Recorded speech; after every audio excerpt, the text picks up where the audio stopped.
Bom, então, muito boa tarde, bom dia, boa noite. Nossa língua de trabalho aqui hoje é o espanhol e o português. Então, vou começar um pouquinho no português, mas logo já vou migrar para o espanhol, né? Às vezes até é um pouco inconsciente isso. Então, a ideia é que a gente está apresentando no dia de hoje aqui num evento na Unicamp, o livro que foi coordenado pelo Diego, pelo Bruno e por mim, e a gente está fazendo essa apresentação um pouquinho diferente, que a gente pediu para os autores que participaram do livro pudessem estar com a gente para falar um pouquinho do seu próprio texto, né? Então, foi uma apresentação muito convencional. A gente não rolou para algum colega comentar, mas sim os próprios autores. Então, antes de passar a palavra para os outros coordenadores, só queria mostrar, já que é a apresentação do livro, eu queria mostrar pelo menos a capa do livro, né? Então, Aí, aí, aí está o livro, que é Covid-19 e o Desarrollo em América Latina, debates teóricos, dilemas de financiamento e cenários pós-pandêmicos. Esse livro foi editado, como les havia dito antes, não? Foi coordenado por Bruno Diego e por uma servidora, foi editado por o Instituto de Investigações Econômicas, com recursos de DEGAPA, de la UNAM. El libro está dividido en 9 capítulos, ¿no? O sea, esos 9 capítulos fueron organizados en 3 partes. Un primer bloque que se llama Repensar el desarrollo y la dependencia financiera, reflexiones teóricas, ¿no? Entonces ahí tenemos 3 capítulos. El primero, Dependencia, Finanzas y Desarrollo, ecos del pasado que resuenan en el presente, de Manuel Felipe Martínez y José Daniel Sá de Figueroa. El segundo, División Internacional de las Finanzas, Funcionalidad y Dependencia de la Periferia del Sistema, de Edivo y de Bruno. El tercero, de América Latina, Intercambio Estructural Regresivo y la Pandemia, de Diego Guevara y Emilia. El segundo bloque, titulado Financiarización y Reconfiguración Financiera en la Pandemia, abre con ese capítulo de Armando Negrete, que es Financiarización Dependiente en América Latina, una mirada desde las crisis de la COVID-19. El quinto, de Marcos y de Daniela, la Banca de Desarrollo de América Latina ante la crisis pandémica. El sexto, de Lisette y de Emilio, ellos ganan en México, fondos de pensión y beneficios financieros durante la pandemia. Y el último bloque, que tem no capítulo 7, 8, 9, que se titula Respostas de Política Econômica ante a crise da Covid-19, que inaugura com o capítulo 7, Potencialidades de la coordinación entre la política monetaria y fiscal, experiencia de Latinoamérica frente a la COVID-19, que es de Leonardo Rojas y Santiago Castaño. El octavo capítulo, Política Fiscal Contracíclica y los impulsos fiscales retos en la pospandemia, los casos de Brasil y México, de Teresa e Eufêmia. E encerramos o livro com o noveno capítulo de Ezequiel Greco Laplani, Efeitos de los ciclos de liquidez internacional sobre a Argentina e a pandemia, ¿no? E, de hecho, hicimos mais uma trampa em essa apresentação do livro, porque é um livro que sale ahorita estamos sacando nuestra versión en inglés del libro que sale por Routledge, que se llamó COVID-19 and Economic Development in Latin America, Theoretical Debates, Financial Dilemma and Post-Pandemic Scenarios. Entonces, ese es una presentación del libro que acaba siendo doble, ¿no? La original en español y ahorita está por salir, ¿no? Ya está en preventa en el site de Routledge. Entonces esperamos que hasta finales del mes ya salgan los libros físicos y el ebook del libro en inglés, ¿no? Entonces, dicho lo anterior, quisiera pasarle la palabra primero a Bruno y a Diego, y después que sigamos el orden de los autores que nos acompañan el día de hoy, para que cada uno presente su texto, ¿no? Entonces, ¿quién quería ir primero, Diego, Bruno? Bueno, Moni, Adelante. sí, no, bueno, muy buenos días a todos y todas. Yo creo que en primer lugar, el gran mérito de este libro creo que es de Mónica y del equipo de la UNAM. Mónica hace cerca de 2 años nos contactó a Bruno y a mí para que pues tratáramos de coordinar algunos autores de la región y que pudiéramos construir un libro donde también tuviéramos un balance de género, lo pensamos pues desde el comienzo en términos de los autores. Muchas veces estos libros que construimos en el pensamiento heterodoxo o disidente tienen muchas veces esta carga y tratamos de ser muy balanceados en esa configuración, así que creo que el libro tiene una buena participación de mujeres y creo que esto fue un evento, un elemento bonito. Luego entramos como a hacer un ejercicio en diferentes sesiones, ir discutiendo los borradores del libro, unas sesiones grandes con todos los autores, hace más de año y medio, donde pues las personas recibieron como un feedback y unos comentarios de los otros. O sea, realmente creo que eso también fue parte de la construcción colectiva de este libro. No fue simplemente que cada persona llegó y propuso su texto, esa fue la versión, sino que al menos tuvimos el chance de 2 veces de ver unas rondas de feedback, que creo que eso también fue como interesante en el proceso del libro, ¿no? Porque muchas veces en muchos de estos libros que yo he participado de Elgar, demás, pues cada cual manda su capítulo, uno no conoce a los autores, no sabe quién son, y creo que aquí fue valioso como esa interacción que se tuvo en la primera, digamos, etapa. Creo que es un tema que aborda diferentes temas de dinámicas financieras y de bancos de desarrollo en la región. Creo que es un buen libro para nuestros estudiantes con una perspectiva reciente de lo que estamos haciendo.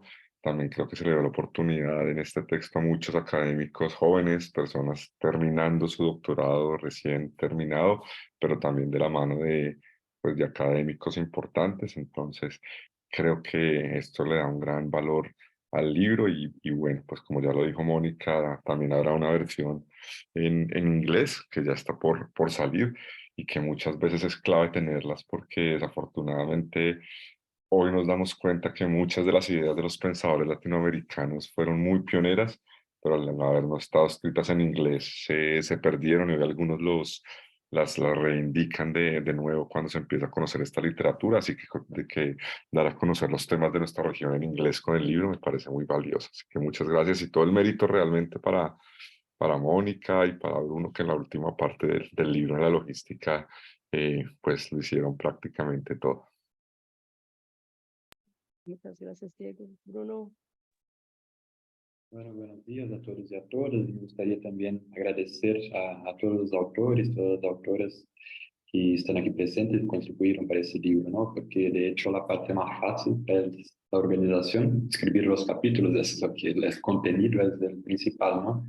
En términos de organización, de hecho, como Diego, debo decir que Mónica fue la persona principal con todo su equipo en la UNAM. Si no fuera la UNAM, no tendríamos ese libro, ¿no? Entonces, muchas gracias, Mónica, sobre todo. Y fue un gusto inmenso estar con Diego y, claro, con todos ustedes en las discusiones, como digo, Diego, que tienen como fruto ese libro. Y claro, es interesante ver cómo hay muchas discusiones, claro, sobre los impactos de la pandemia, ¿no?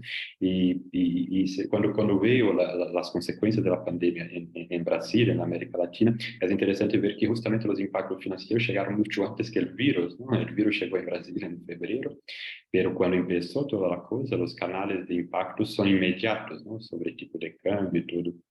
Entonces es una discusión completamente necesaria, ¿no? Esa de la dinámica financiera y cada vez más necesaria, ¿no? La dinámica financiera, los impactos de una crisis, donde sea que empiece sobre la periferia del capitalismo y en nuestro caso sobre Latinoamérica. Entonces yo creo que el mérito digamos, del tópico del asunto, ¿no? Del libro es incuestionable y eso es evidente cuando vemos que la Routledge se interesó, ¿no? Muy rápidamente por hacer la traducción y todo. Entonces es una alegría para nosotros, no era la idea inicial, pero al final Routledge buscó a Mónica y se interesó, ¿no? Por la traducción, así que es muy claro, estamos muy contentos con esa posibilidad de tener el libro también en inglés. Y para terminar, solo decir que entendemos ese libro, los tres, ¿no? Mónica, Diego y yo, como un pequeño y primero paso, ¿no? En las posibilidades de colaboración entre nosotros. La idea es que, y por eso estamos aquí juntos también en Unicamp, eh, esses dias para el seminario, porque la idea es justamente pensar en los próximos pasos, continuar haciendo investigaciones conjuntas y seguir con esa red de colaboración sobre ese tema tan importante que son las finanzas en Latinoamérica. Eh, y yo creo que tenemos algo a decir, ¿no?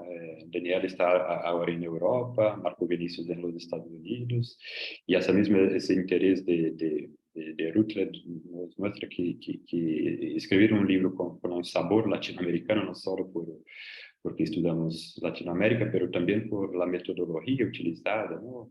La CEPAL, el estructuralismo, las cuestiones vinculadas a la jerarquía monetaria, todo eso son maneras que nosotros en Latinoamérica tenemos para contribuir a las discusiones sobre la periferia global, ¿no? Hay diferencias, claro, de región para región, pero yo creo que los que están en Europa y participan de los debates en Europa saben que ese conocimiento que está siendo generado en Latinoamérica es muy rico para todos los estudiantes y profesores, investigadores de economía en todo el mundo, ¿no? Entonces, muchas gracias a todos y a todas. Muchas gracias. Yo creo que ahora sí podemos darle paso a nuestros autores. Yo también me sumo a los agradecimientos, ¿no? Por todos que han abrazado la idea y nada, ¿no? Ahorita presentar el libro es un poco el bautizado de la criatura, ¿no? Entonces, todos somos medio responsables de eso, ¿no? Entonces, muchísimas gracias a todos, ¿no? ¿Qué les parece si hacemos entre 15 y 20 minutitos por capítulo y sigamos el orden de los capítulos del orden que está en el libro? Si ustedes están de acuerdo, así empezaríamos con los autores que pudieron estar el día de hoy. Empezaríamos con el capítulo de Marcos y Daniela, y después el de Lisette mío, y finalmente el de Eufemia y Teresa, ¿no? Entonces, sin más le doy la palabra a Marcos y a Daniela. No sé cómo quisieran organizarse, quién quiere ir primero. Muchas gracias, Mónica. Yo voy primero, trato de utilizar el mínimo posible tiempo y luego paso a Daniela, a quien agradezco mucho por hacer el capítulo conmigo. Fue un placer trabajar contigo. Ojalá seguimos. Agradecer también a Mónica, Diego y Bruno por la invitación. Quisiera también felicitar a ustedes por la idea, por empujar a nosotros a hacer una reflexión sobre escenarios post-pandémicos en medio de la pandemia, porque cuando empezamos eso no teníamos toda la data lista, estábamos como que todos tratando de entender, anticipar, y en la academia, y eso también era realidad de los bancos, ¿no? Los bancos estaban tratando cómo responder a eso, qué está pasando, al mismo tiempo que las instituciones no sabían cómo seguir trabajando, ya que todo tenía que estar en la casa. Entonces, quisiera felicitar mucho a ustedes por el atrevimiento, ¿no? En hacer una publicación en medio al proceso y, como dijo Bruno, necesario, ¿no? Porque, como hemos visto el impacto ha sido monumental en América Latina, no solo desde el punto de vista de salud, pero también de todos los puntos de vista que uno quiere mirar. Entonces, yo voy a concentrar la presentación aquí. Yo tengo unas láminas, no voy a pasar todo. Tengo aquí unas láminas, no sé si ustedes ven. Sí, no. Entonces, lo que tenemos, bueno, el contenido del capítulo básicamente hay una primera sesión que presentamos el modelo financiero de la banca. Hay muchos estudiantes que todavía confunden, ¿no? la función de un fondo y de un banco que financia a largo plazo, entonces tratamos de presentar un poquito de eso. Luego hacemos una presentación histórica de la banca multilateral que está actuando en América Latina, cuáles son los principales, ¿no? actores, y ahí básicamente el BID, el Banco Mundial y la CAF, y ahí hacemos un poquito una explicación histórica. No voy a reproducir aquí, pero explicamos básicamente desde la creación del Banco Mundial en Bretton Woods y luego hay una proliferación, ¿no?, de bancos regionales en seguimiento a esto. Luego el BID que viene en 59, los 60 la CAF, y lo mismo pasa en Asia, otras partes del mundo, pero nos concentramos en esos tres primeros, ¿no? Luego presentamos la crisis financiera global, no, la crisis del 2008 comparada a la crisis de la pandemia, ¿no? Entonces la idea es un poco tener una, de la data que teníamos en aquel entonces, ¿no?, comparar un poco cómo la región sufría más en la crisis pandémica que la crisis del 2008, y también mirando cómo que la banca respondía al 2008 y cómo respondía a la crisis pandémica, ¿no? Y ahí nuestras conclusiones entonces están muy basadas en esta comparación, ¿no? Aquí es un diagrama que tenemos en el capítulo que trata, como yo decía, ¿no?, de explicar el modelo financiero, cómo que opera un banco multilateral. Y ahí básicamente la idea es que son bancos que son constituidos por un acuerdo de muchos países, y esos países aportan capital a esta institución. A ver, creo que hay una manera que déjame ver si yo puedo poner un pointer aquí. Espera un momentito.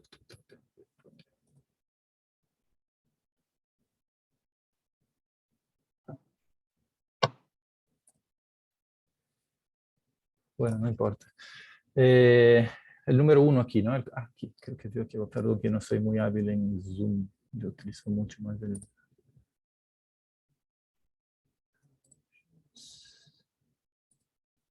sé si pueden ver.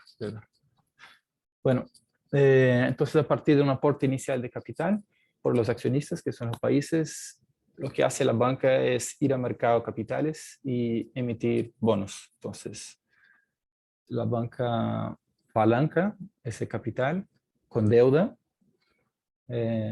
y como son instituciones muy bien evaluadas por las agencias de rating, pueden vender esos papeles a un precio bajo.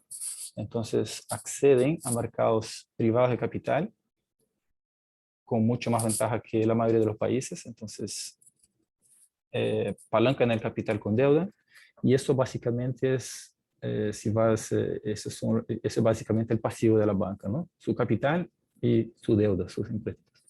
Y a partir de ese pasivo, la banca constituye entonces su cartera de activos, que son sobre todo los préstamos de desarrollo. Entonces la banca financia todo tipo de sectores de los países, que pueden ser los tradicionales de infraestructura, como transporte, energía, pero también construcción de escuelas, de hospitales. Hay también apoyos a mejora en gestión de Estado. Entonces, una cantidad enorme de sectores que son demandados por los países, y la banca financia.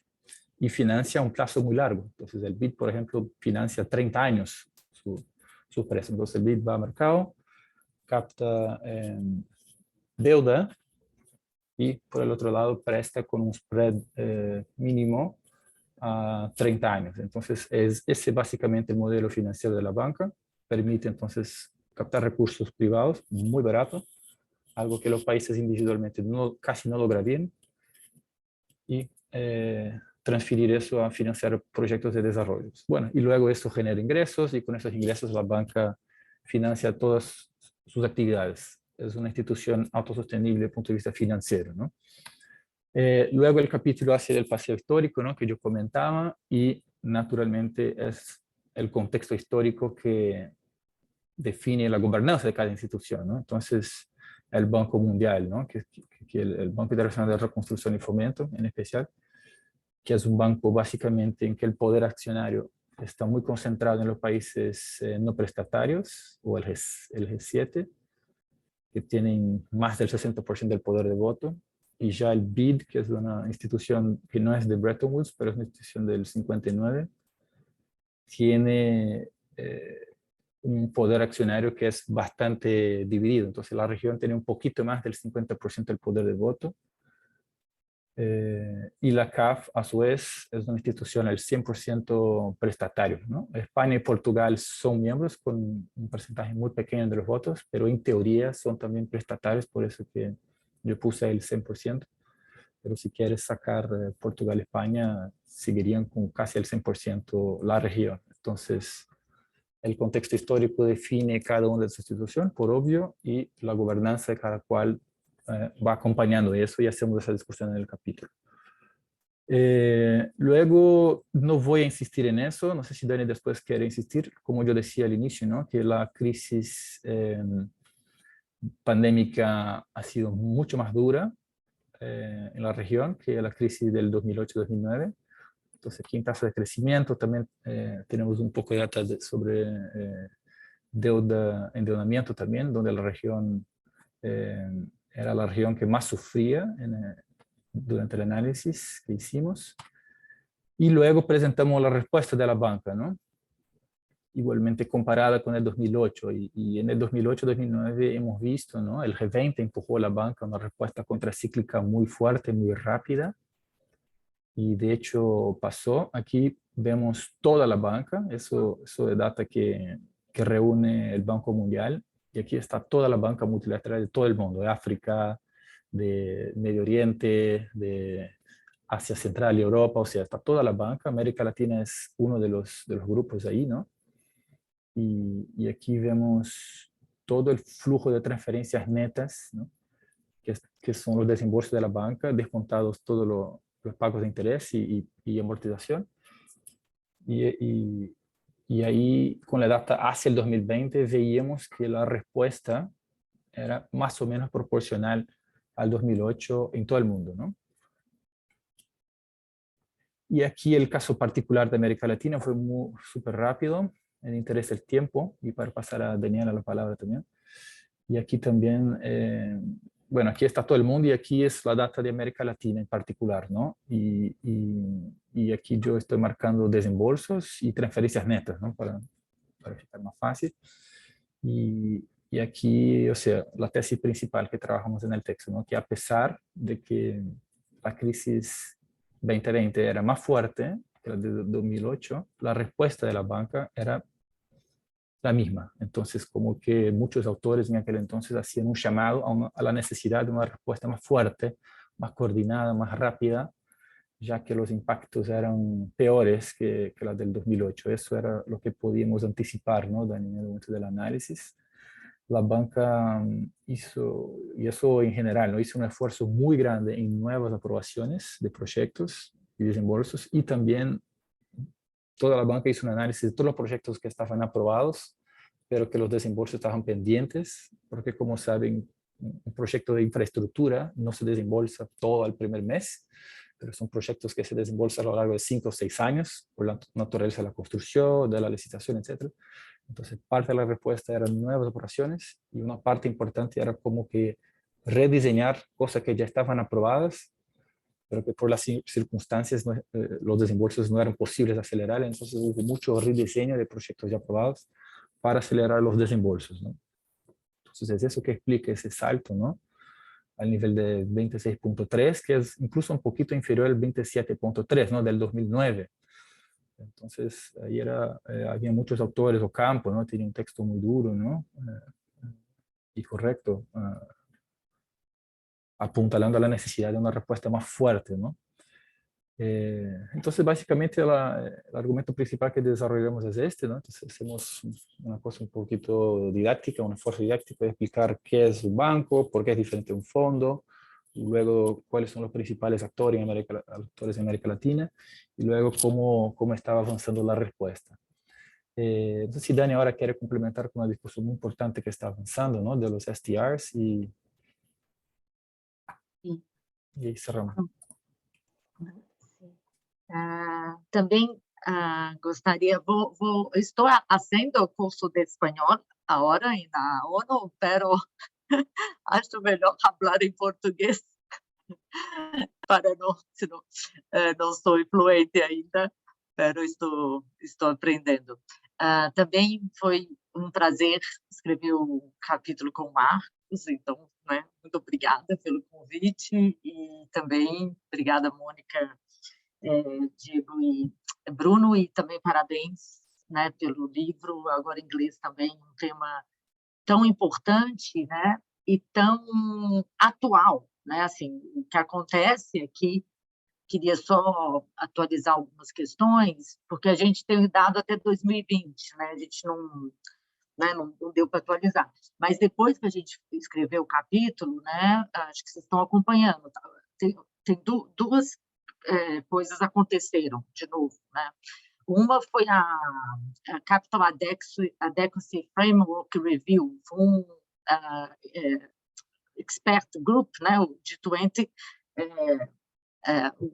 expert group, né, que acho que chama, só sei que teve um conjunto de experts que escreveram esse relatório para como sugerindo formas que os Multilateral Development Banks e os Regional também podem usar de forma mais eficiente seu capital, né? Porque uma das questões fundamentais que a gente fala no capítulo e que foi uma diferença importante entre a pandemia e a crise financeira global foi a não capitalização agora nessa crise dos bancos multilaterais, né? Então, o Banco Mundial foi capitalizado na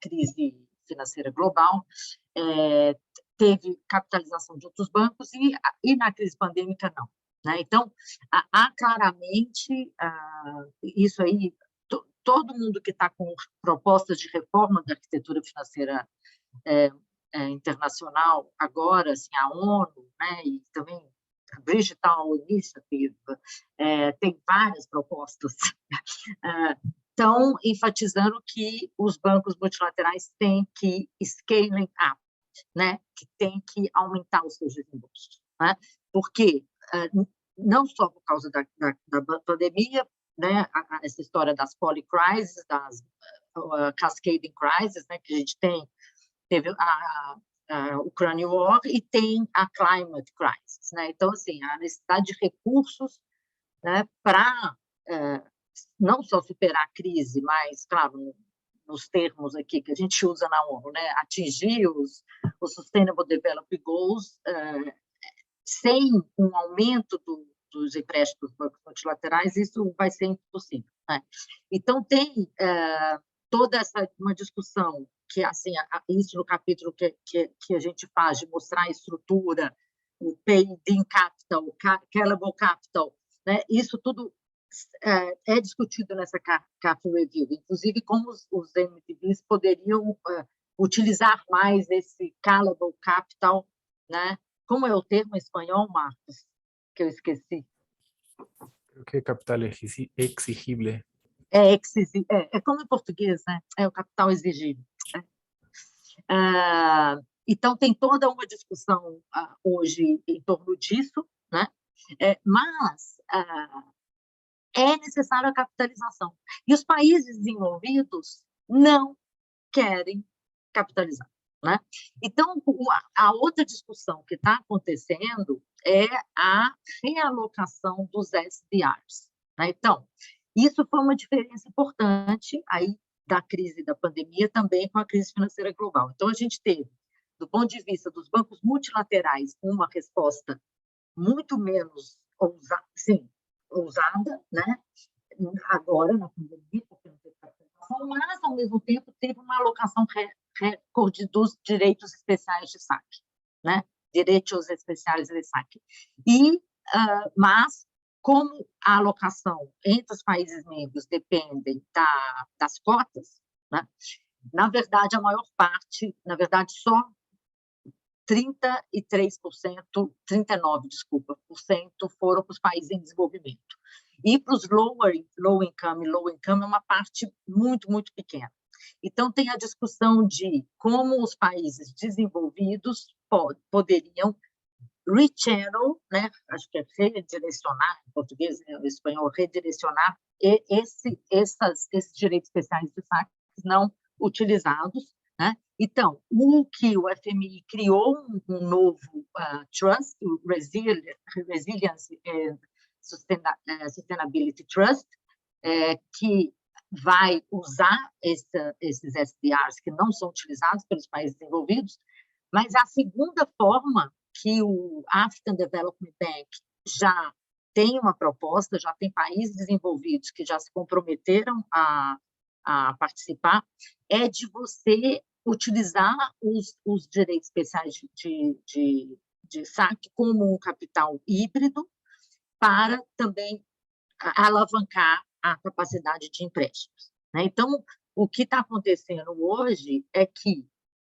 há um reconhecimento, né, que teve, claro que teve uma resposta, claro que teve, a gente mostra os dados, né, mas como o Marcos disse, muita coisa já estava aprovada, né, então não foi necessariamente realmente recurso novo, mas 2001 continuou, mas insuficiente, né? Então há claramente, né, uma necessidade assim, de aumentar os empréstimos desses bancos multilaterais regionais, e a questão é como fazer isso sem, ou questão fundamental, perder o rating, né, que é o AAA, que eles não querem prender das agências de rating, né? Então, o que está também acontecendo agora é uma conversas com as agências de rating para,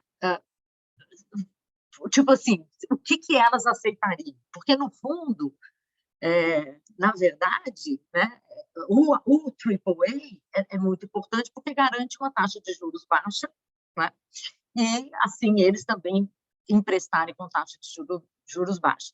Embora há também cálculos mostrando, para o caso do New Development Bank, que perdeu o AAA e que o aumento do custo é muito pequeno. Mas há uma total resistência, Marcos pode até complementar, dos bancos de perder o seu AAA, né? E aí, outra discussão envolvendo os bancos multilaterais agora, também que é muito importante, é a questão do debt relief, do alívio do perdão de dívida, né? Porque para os low income developing countries, os países de desenvolvimento de baixa renda, 50% da dívida externa pública é multilateral, né? Então, assim, você tem uma participação imensa, né? E tem uma pressão da China para que os Multilateral Development Banks entrem no Common Framework, e o que parece que foi um pouco acordado aí nos Spring Meetings, mas nos encontros do FMI Banco Mundial, mas também não é totalmente claro, é que a China aceitou que os MDBs, os regional e os multilateral, se eles garantem uma net resource, né, ou seja, desembolsos maiores do que a amortização, se eles garantem isso, então a China pararia de pressionar. Mas, assim, isso é o que chegou aos nossos ouvidos e não temos certeza absoluta disso. Então, assim, está acontecendo, assim, né, essas três coisas novas aí em relação aos MDBs, só um pouco para atualizar. Excelente, obrigada Marcos e Daniela. Agora a gente vai com a Lisete. Lisete, você anda por aí?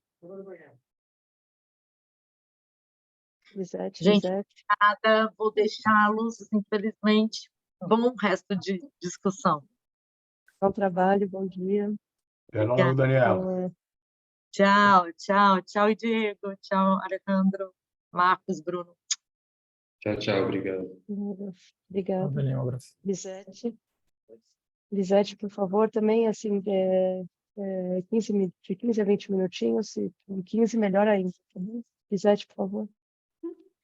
Buen día a todos, gusto saludarlos a todos nuevamente y felicitar a todos los involucrados porque pues ya podemos ver el resultado de trabajo de estos años que comentaban ya los editores. Bueno, agradecer a la doctora Mónica por la invitación y por compartir ese tiempo trabajando precisamente este capítulo que en mi caso, bueno, fue realizado durante mi estancia postdoctoral en el Instituto de Investigaciones Económicas Y bueno, agradecer la oportunidad de poder colaborar en este capítulo. Voy a presentar de manera breve el contenido del capítulo.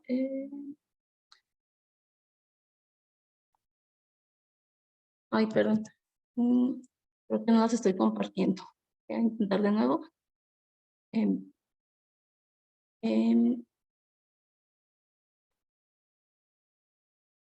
Ahora sí, ¿verdad? Creo que ya se pueden ver. Bueno, el capítulo se titula Ellos ganan en México, fondos de pensión y beneficios financieros durante la pandemia. Precisamente, pues, en este periodo, a partir de febrero del 2020, que empezamos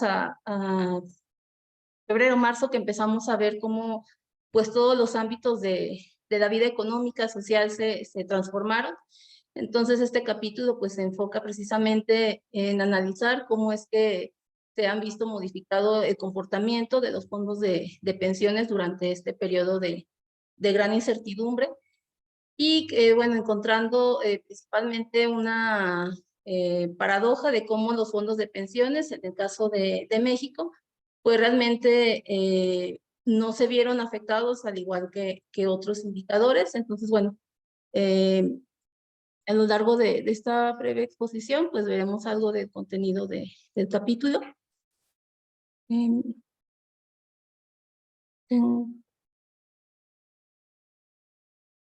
Está maximizado, creo. Entonces...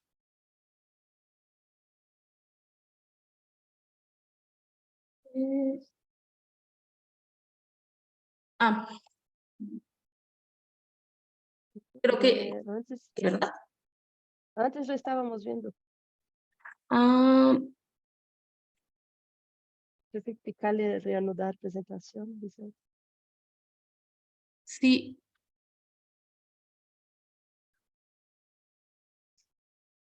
Me parece que lo minimicé.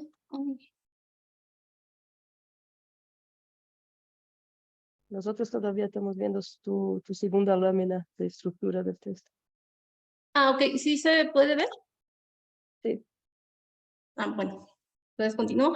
Bueno, son 3 grandes apartados que componen este capítulo. Una introducción donde precisamente comentamos un poco sobre el panorama que se tenía en ese entonces, y además viendo cómo pues se vio precisamente reestructurado el sector laboral y cómo se vieron pues transformadas las actividades desempeñadas por los trabajadores, observando además esta diferenciación entre el sector formal e informal, que como conocemos en México, pues representa más del 50% de la población trabajadora, que se encuentra precisamente en ocupaciones informales, y que pues se vio agravada su situación precisamente con la crisis por COVID-19, donde ambos sectores pues experimentaron importantes cambios con la pérdida de empleo, la reestructuración de las ocupaciones y buscando pues nuevas fuentes de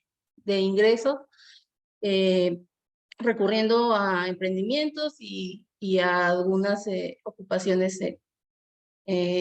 no asalariadas e informales. Entonces, bueno, un poco a grandes rasgos vemos también cómo se vio modificado las dimensiones en la educación, el trabajo, cómo al implementarse la cuarentena y no poder salir en muchos de los sectores a las actividades cotidianas, pues se vio limitado también su ingreso, y pues es un poco de lo que se aborda en la introducción. Y en ese sentido, pues este capítulo se enfoca precisamente en la transformación de las pensiones, en el caso particular de México, pues dadas las características de desigualdad que se tiene y que se vieron profundizadas precisamente en este periodo.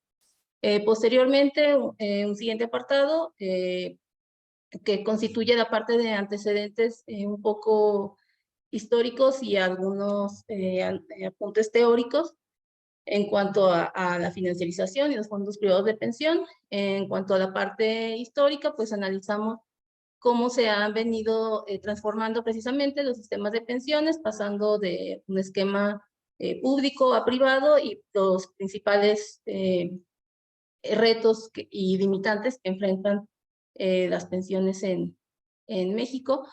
Y pues en este sentido vemos también cómo se ha visto limitada también la cobertura y cómo cómo ha evolucionado precisamente los sistemas de pensiones desde su privatización.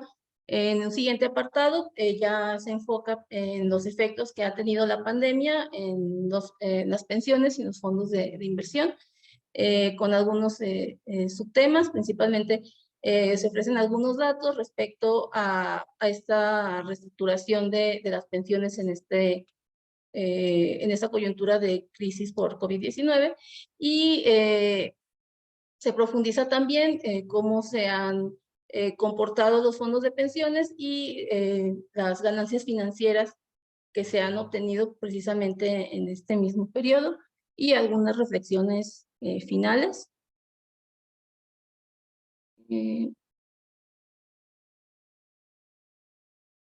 Ok, bueno, es un poco de lo que comentaba anteriormente.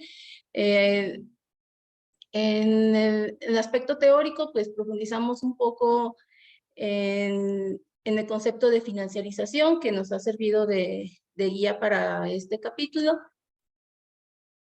Muy brevemente también, porque pues se trata de un capítulo, entonces obtenemos algunos apuntes teóricos relevantes para el capítulo, y posteriormente vemos los antecedentes desde la privatización de los sistemas de pensiones en América Latina, siendo Chile el precursor de esta reforma privada de pensiones, y posteriormente en México en la década de los 90. Y bueno, vemos cómo a partir de esta privatización de los sistemas de pensiones es que adquiere un mayor protagonismo el sector financiero, y aparecen instituciones o son creadas instituciones financieras precisamente encargadas de administrar y gestionar los ahorros de los trabajadores. En el caso de México son las AFORES, las administradoras de Fondo de Ahorro para el Retiro. Es el objeto de análisis precisamente de este capítulo. Y bueno, vemos cómo esta reforma se da en un panorama de desregulación financiera y liberalización, que pues vemos posteriormente cómo las consecuencias que ha tenido en el detrimento de los ahorros de los trabajadores, pues se han profundizado precisamente con la crisis por COVID-19. Entonces, justamente ante este panorama que les comentaba de cómo se ha transformado y cómo se ha perdido esta garantía de protección para los trabajadores, es que se buscan nuevas formas de afrontar a la crisis por COVID-19, ya sea a través de deuda, préstamos, emprendimientos, otro tipo de ocupaciones. En el caso de aquellos que pueden acceder a la seguridad social, se observó cómo aumentaron los retiros de ahorro por desempleo. En el caso de México vemos en esta gráfica que a partir del 2006... nos quedamos congelados en tu lámina 2. Perdón, voy a dejar de compartir y volver a compartir. Vale. Porque creo que lo abrí 2 veces. Ok, sí, tengo el archivo abierto desde entonces. Voy a tratar de...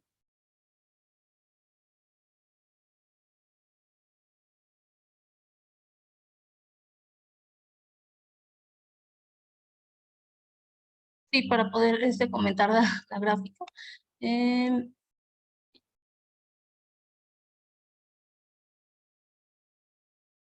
Ahora sí, ya lo vemos. Sí, ¿verdad? Gracias. Entonces, bueno, esto ya lo conté, entonces nos centramos en la gráfica. Precisamente, bueno, en estos últimos años vemos cómo se observa un aumento significativo precisamente en esto, a partir del 2020, sobre el retiro de ahorros por desempleo en el caso de México, que fue una de las medidas, pues, de las pocas medidas que se adoptaron para hacer frente a la crisis, dado que pues en las economías latinoamericanas realmente no se tuvo o no se tiene acceso a otro tipo de seguros que en economías más desarrolladas, seguros ante el desempleo o apoyos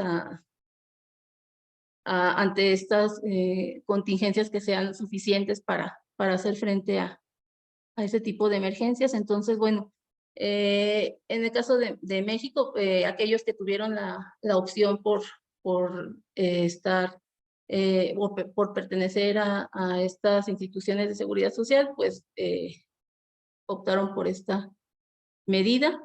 Cabe señalar que históricamente el sector de las mujeres es un grupo más vulnerable ante el acceso y que se ve más limitado a acceder a la seguridad social. En esta gráfica vemos la cobertura, un contraste por sexo entre hombres y mujeres.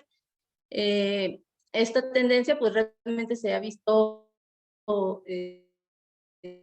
también con 19, por mencionar ejemplos, mujeres tuvieron una carga de trabajo mayor en tareas domésticas justamente en esta pandemia. Entonces, bueno, respecto a las AFORES, y lo cual es el objeto de estudio de este trabajo, es esta paradoja de cómo lograron mantener estas ganancias y beneficios financieros en este clima de incertidumbre y fluctuaciones en los mercados. En el caso de México, precisamente fueron en los primeros meses, marzo y abril, donde tuvieron algunas pérdidas o minusvalías. Posteriormente retomaron su ritmo creciente, incluso se menciona por parte de la Comisión Nacional del Sistema de Ahorro para el Retiro, la CONSAR, que tuvieron ganancias históricas en dicho periodo, lo cual pues nos resultó un tema bastante preocupante y de interés, el conocer cómo es que esto ocurría dentro de esta emergencia sanitaria global. Entonces, bueno, vemos aquí cómo aumentaron las cuentas. En el mismo sentido también aumentaron los recursos administrados por las AFORES en el año 2020 y 2021. Y bueno, en esta gráfica vemos cómo se ha diversificado la cartera de inversiones de las AFORES en las últimas décadas, donde de manera creciente vemos cómo van aumentando esas inversiones en el extranjero de manera paulatina, y a la vez que disminuyen la compra de bonos gubernamentales, que históricamente pues ha sido donde más se invierten las AFORES. Y bueno, algunas conclusiones muy generales sobre esta paradoja de cómo estas élites han logrado concentrar los beneficios financieros, incluso en este clima de incertidumbre que se vive a nivel mundial. No obstante, estos beneficios financieros no se trasladaron, no se vieron traducidos en mayor bienestar o en pensiones más dignas para los trabajadores en México, lo cual pues resulta bastante contradictorio. En el caso de las AFORES, les comentaba cómo de manera contradictoria también lograron beneficios históricos de los montos que administraron, logrando un aumento del 14% del 2006 al 2020. Y bueno, vemos también cómo los sistemas de pensiones actuales pues realmente no brindan una garantía a los trabajadores y no les permiten afrontar este tipo de emergencias o ofrecerles alguna protección, una garantía para poder solventar sus gastos o tener algún ingreso ante estas eventualidades, lo cual pues evidencia ya los problemas existentes que se tienen en los sistemas de pensiones, no solo en México, sino en la región latinoamericana, y pues esto nos llama a buscar esquemas más solidarios, más sólidos, que permitan una vida digna, un retiro digno en la vejez. Entonces, bueno, yo concluiría aquí mi participación, y si la doctora Mónica nos gusta hacer algunos apuntes, muchas gracias a todos. Gracias miles a ti, Lisette. Yo solo quisiera decir que Lisette también en su estancia de postdoctorado ha estudiado el caso chileno, ¿no? Entonces, cómo en ese marco de un régimen de acumulación financiarizado, pionero en América Latina en adoptar un sistema privado de pensiones, está viniendo implementando nuevamente la universalización, ¿no? Entonces, pensar cómo revertir esos procesos em prol de um sistema de proteção social de la vejez, como dijo Lisette, ¿no? Más solidario y que realmente pueda servir de colchón en momentos de crisis, ¿no? En fin, pero eso es parte de la agenda de investigación principal de Lisette y va trabajando muy bien sobre esos temas, ¿no? Entonces, gracias miles, Lisette. Ahora vamos a dar paso al capítulo de Eufemia y Teresa. No sé quién va primero, Eufe, si vas tú o Tere. Inicia la doctora Tere. Voy a compartir pantalla. Está bien, entonces adelante, por favor.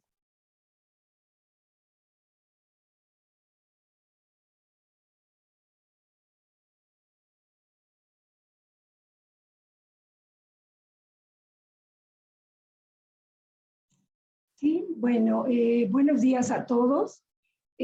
Agradecer en primer lugar a los coordinadores, a la doctora Mónica Meireles, este gran esfuerzo y, como dicen, el festejo por doble partida, ¿no? La versión español, la versión en inglés y, bueno, pues finalmente yo soy de acá de México, soy de una sede de la UNAM y es muy importante, sobre todo en estos proyectos de investigación financiados por la UNAM, compartir, ¿no? Compartir estos resultados. Finalmente se multiplican los esfuerzos del financiamiento que nos da la universidad a través de estas participaciones con todas las sedes que conforman la UNAM. Bueno, en efecto, nosotros participamos con este capítulo que se titula La política fiscal contracíclica, impulsos fiscales, retos en la pospandemia, los casos de Brasil y de México. Este capítulo, como también algunos de mis compañeros lo comentaron, pues se estuvo elaborando en la pandemia y en el proceso de flexibilización de las actividades económicas y sociales, y seguramente algunas de estas cuestiones que adelantábamos, en particular en el caso de nosotros en la introducción, pues se han ido viendo, como esto de los pronósticos y cuánto crecíamos y demás, ¿no? Como hemos visto, ha sido sumamente complejo la recuperación y desigual. La guerra de Ucrania, el problema del precio de los energéticos y demás, se ha ido complicando más esta situación de la recuperación económica. Entonces, el capítulo que presentamos en este libro, la doctora Eufemia y su servidora, dijimos tenía dos objetivos, ¿no? Uno, analizar desde la perspectiva teórica los efectos de la política fiscal a lo largo del ciclo económico para el caso de Brasil y de México. En el caso de Brasil, a partir de los datos de 80-20, porque antes de no teníamos datos, digamos, homogéneos por el problema de la hiperinflación que nos permitiera hacer un análisis empírico comparativo. Y de México, bueno, pues sí tenemos datos históricos más largos, y entonces el periodo fue del 41 al 20, ¿no? Mediante un modelo econométrico de impulsos fiscales. Y el segundo objetivo que se desprende del anterior fue precisamente, a partir de esos resultados, identificar lineamientos de política económica que debieran seguirse para la pospandemia, siempre teniendo presente que no solamente era seguir haciendo frente a los estragos económicos y sociales que la pandemia dejó en estos países, sino además intentar hacer cambios estructurales en estas economías que nos permitieran resolver los desequilibrios estructurales que han venido presentando estas economías en términos históricos. La estructura de este trabajo está dada por una introducción. En esa introducción nosotros planteábamos todo el escenario prepandémico, sobre todo resaltábamos las limitaciones fiscales que ya tenían las economías de América Latina y el caso concreto de de Brasil y México, ¿no?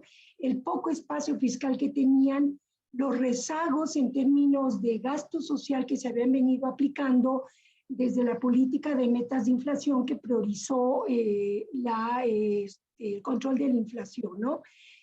Y llegamos a la pandemia con un sistema o con una economía con un lento crecimiento y además con un sistema de salud pues altamente vulnerable. El caso de México, ¿no? Se hizo evidente estas desigualdades con la pandemia. Y luego, bueno, los retos o la situación que vislumbrábamos en la pospandemia, con esta hipótesis de que al mismo tiempo que era un reto, pues era una oportunidad de, sobre todo, resolver estos grandes problemas, esta gran deuda social con los grupos mayoritarios que fueron los más afectados en la pospandemia, ¿no? Entonces, esta una introducción donde, digamos, presentamos el escenario prepandémico, pandémico y los desafíos. Y luego, bueno, los impulsos fiscales para el caso de Brasil y México, y hacemos una breve presentación de cada uno de estos países en cómo entran a la pandemia, cómo se da la crisis pandémica y los retos para ambos. Que si bien, digamos, podemos generalizar, hay sus diferencias, ¿no? Y no obstante, el modelo nos va a ir aclarando esta situación. ¿Cuál era el objetivo fundamental? Hacer énfasis en que no podía seguirse aplicando políticas fiscales procíclicas y que la política macroeconómica no podía seguir priorizando la estabilidad monetaria a costa del crecimiento del producto y del empleo, como se había venido haciendo en ambas economías. Tan es así que la pandemia no lo hizo más que evidente, ¿no? Y si bien es cierto, en este capítulo nosotros no, por cuestiones de espacio, no se presenta una revisión de la literatura. Por supuesto que sí la tenemos, es uno de los temas principales que hemos venido trabajando la doctora Eufemia y yo, y esta revisión nosotros, digamos, la tenemos avanzada, vuelvo a repetir, aunque no está incluida aquí, en los enfoques convencionales y los enfoques heterodoxos en su discusión sobre la política fiscal, la política monetaria y sus análisis empíricos demasiado sesgados cuando se retoma el caso de los países en desarrollo como los de América Latina y se les da un tratamiento como si fuesen las características de un país industrializado cuando sabemos que no es así.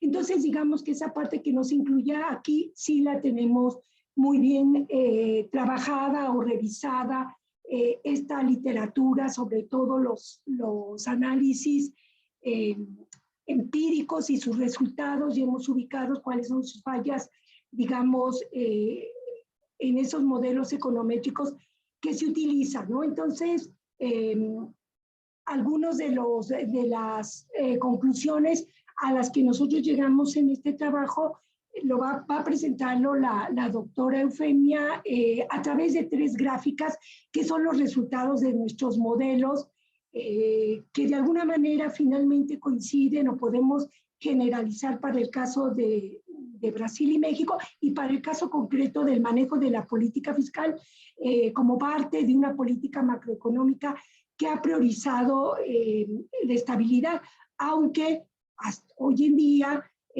Brasil no ha adoptado la independencia de su Banco Central. En la práctica se conforma casi igual que México, ¿no? Precisamente los gobiernos posteriores a Dilma, ¿no? Entonces creo que aunque formalmente, institucionalmente, el Banco de la República de Brasil no ha adoptado, como el caso de México, la independencia y la autonomía de su Banco Central, en los hechos, en la política, en el hacer, en el manejo, pues sí se ha evidenciado un poco esa tendencia.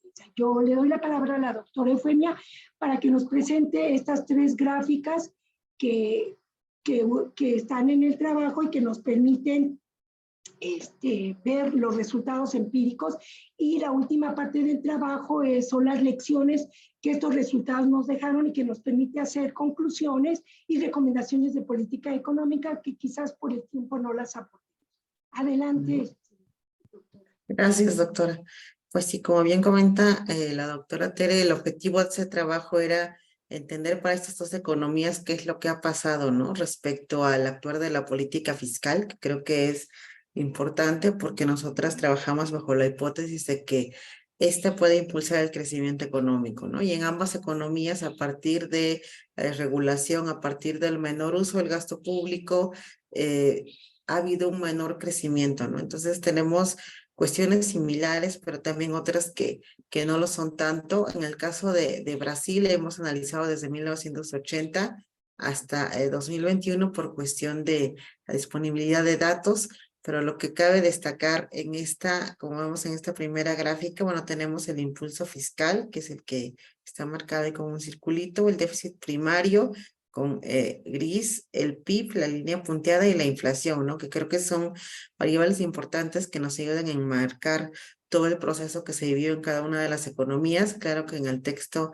ahondamos respecto a todo lo que pasó, ¿no? Puntualmente aquí trataré de ser breve, pero para entender qué es lo que ha pasado de manera puntual, ¿no? En el caso de Brasil, en primer lugar, bueno, observamos que la economía brasileña registra el mayor número de impulsos fiscales y de mayor magnitud en los años 84, 89, por ejemplo, como lo vemos ahí en la gráfica. Y después de este periodo ya hay presencia de impulsos, pero son de menor duración, no son esporádicos, ya no son tan fuertes como lo podían ser antes de estos años. Y observamos también que en 1982 se registra un impulso negativo del menos 10%, coincide con las crisis de América Latina y lo que ocurrió un poco en estos años, el entorno económico inestable, caracterizado tanto por el crecimiento de la hiperinflación como por las crisis de la deuda externa, que creo que compartíamos en común, ¿no? Entonces ocurre el impulso negativo de mayor caída en esos años, y es hasta 1986 cuando se presenta otro impulso fiscal positivo del 3.4%, como vemos ahí.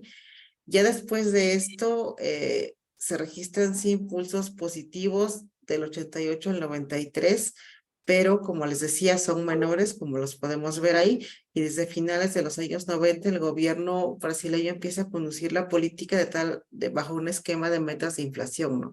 Por eso es importante también observar ahí la inflación, donde, les decía, había una alta inflación con las crisis a inicios del periodo y después se empieza a buscar controlarlo. Entonces se entra a finales de los años 90 a una política de esquema de inflación flexible, y bajo este escenario se registran en los años 2004-2014 el segundo periodo de impulsos fiscales mayores, ¿no? Que reitero, comparados con los anteriores resultan muy pequeños. La magnitud es pequeña, y este resultado de la implementación del Plan Real de 1994, que se fija como objetivo prioritario el control de la inflación, que ya era uno de los objetivos en esos momentos en Brasil, y esto permite al gobierno asegurar la estabilidad macroeconómica y la confianza institucional que se había perdido un poco con las crisis, pero el crecimiento económico se fue alentando, es decir, a la par de la implementación del modelo de metas de inflación, el crecimiento, como lo vemos en la gráfica, va disminuyendo, ¿no? Y se registra nuevamente impulsos fiscales negativos del menos 2,4% en 2010, entonces como que empieza a desbalancearse y se alcanza la estabilidad, pero a costa del crecimiento económico, aunque a partir de 2005, bajo el gobierno del presidente Lula, la magnitud de impulsos fiscales se vuelve a elevar, sin dejar de ser irregulares, claro, pero este comportamiento se explica, y esto es muy importante, por la demanda agregada inducida por el crecimiento de la inversión pública, ¿no? Y las reformas que se llevaron a cabo en el ingreso y el consumo de la población brasileña, haciendo hincapié en lo que decimos, inversión pública, es decir, nuevamente fijando el ojo, la atención a el papel de el gasto público, la inversión pública, que incidió positivamente en esos años. Hubo políticas contracíclicas y a pesar de que después se abandonó esto con el cambio de gobierno, pues fue un periodo donde podemos nuevamente dar cuenta de la importancia, ¿no? Tanto de la inversión como de la gestión pública en esos años. Y bueno, luego se vienen las crisis, que como sabemos hay picos ahí de caída. La inflación pues también se mantiene a la baja, pero como decimos, a la par de un menor crecimiento económico. Y se viene, ahí todavía se puede observar en 2019 la caída, que como ya no, el periodo no llega a 2022, 23, pero como sabemos, vino la crisis del COVID y eso hizo que se contagiara más la economía, que impactó enormemente a toda América Latina y puntualmente a Brasil y México, donde ya no había esos mecanismos que ayudaran a incentivar vía políticas públicas o vía gasto público, ¿no? Entonces eso es importante notar respecto a Brasil.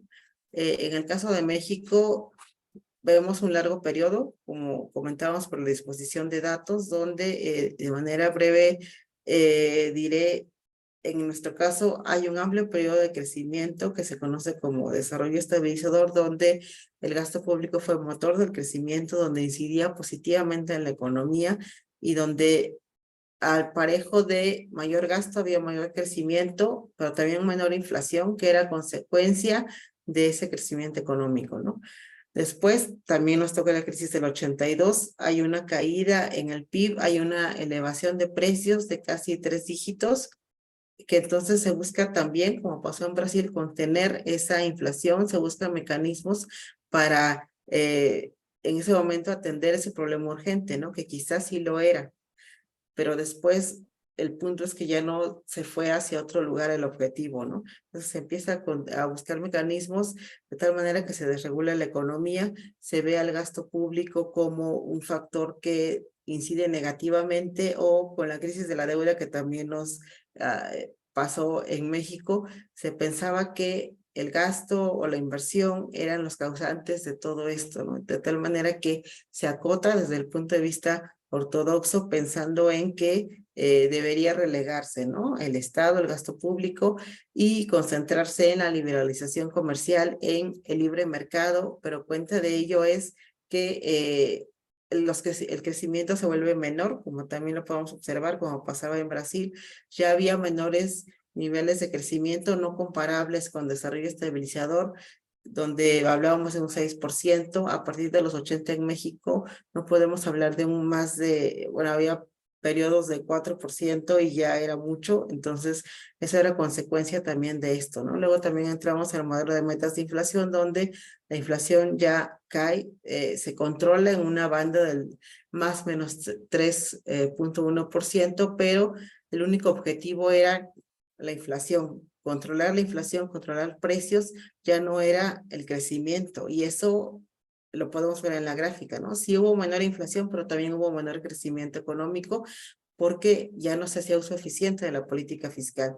Y las crisis pues nos impactaban más, como lo vemos la del 94, y bueno, también la del reciente del COVID, trajo consigo menor crecimiento, y el problema ahí es también que se dispara la inflación, y al no tener detrás un respaldo sólido económico, pues nos ha pegado mucho, ¿no? Y la recuperación ha sido lenta. México ha sido de las economías que más lentamente se está recuperando de toda América Latina, entonces es algo que consideramos viene heredado desde los 80 con la desregulación y con el menor uso de la política fiscal eficiente. Entonces en este trabajo es lo que analizamos, que como les digo de manera puntual en el capítulo, pero lo que queremos dejar como evidencia, como resultado, así como otras recomendaciones, que no sé si la doctora Tere quiera tomar la palabra para cerrar con ellas? No, yo creo que con eso es suficiente para no abusar del tiempo. Ok. Está bien. Bueno, pues es lo que hemos trabajado en este capítulo 2 y bueno, agradecemos a los coordinadores del libro la invitación y pues bueno, les dejo ya la palabra. Gracias. Muchas gracias, Eufemia, muchas gracias, Teresa. Mira, hasta aquí llegamos, ¿no? Lo que habíamos programado para esa presentación del libro. Una vez más, quisiera agradecer a todos los autores. También aprovecho para agradecer a los becarios y alumnos de la UNAM que han apoyado en el proceso editorial, ¿no? Entonces, ahí becarias del proyecto PAPIT, que es una modalidad de financiamiento que la UNAM tiene para programas de investigación individual, y que al fin y al cabo fue de ahí que sacamos parte de los recursos, tanto para pagar la beca a los chicos como los gastos editoriales del libro. Entonces, gracias a Daniela y a Gabriela, que me han ayudado y apoyado ahí en esa parte. También un poco los recursos para la traducción al inglés también fueron ahí de la dirección del instituto que nos ayudó, y parte de los gastos, cuando uno no empieza a pasar la charola y pedir dinero para fundear y financiar eso, parte de los gastos también vinieron de GAPA, pero por otro programa, ¿no? Un programa de traducción. Entonces, ahí sí estamos rascando, fuimos rascando ahí los tachos de financiamiento de la Universidad Pública para lograr esa iniciativa, pero sí se logró. Entonces, muchas gracias al Instituto de Investigaciones Económicas de la UNAM y a nuestro director allá, a Armando Sánchez Vargas, ¿no? Y gracias mis gracias finales y gracias totales a los coordinadores aquí, ¿no? Que Bruno y Diego, creo que hemos hecho buena mancuerna, ¿no? Buena mafia, buena gang, y hemos logrado trabajar con alegría y compromiso, ¿no? Entonces es parte de ese esfuerzo se materializa ahí en el libro que hemos presentado, ¿no? Vamos a seguir con las actividades del seminario aquí en la Unicamp, en el Instituto de Economía de la Unicamp. Essa apresentação do livro está em el marco desse seminário Desafios do Desenvolvimento na América Latina no pós-pandemia, né? Que Bruno estuvo aí na cabeça da organização, e ahorita nos toca ir ao auditório Jorge Tapia para la segunda sesión del curso de Economía Política del Petróleo, que el profesor Alejandro Márquez nos está dictando. Ayer fue la primera sesión, hoy es la segunda sesión, pero Alejandro ayer mismo nos dijo que él no pudo estar ayer, puede estar hoy, que no hay pierde, ¿no? O sea, que sí se puede entender bien, ¿no? Y como el profe es bravo, nosotros tenemos que apurarnos para llegar a tiempo allá en el curso, ¿no? Tenemos que movernos de un lado a otro aquí de la Unicamp. Entonces, una vez más, gracias a todos. No sé si alguien quisiera tomar la palabra para comentarios finales, lo dejaríamos por aquí. Si alguien quiere mandar un mensaje final, ese es el momento. Tal vez solo decir que, bueno, muchas gracias por todas las presentaciones. Solo decir que tenemos el libro en formato papeles, ¿no? Pero también PDF. Entonces, para los que estén interesados, pueden buscarlo en el sitio de UNAM. Yo creo que podemos, cuando se suba esa presentación al YouTube, Bruno, poner el link del libro, ¿no? Que está gratuito.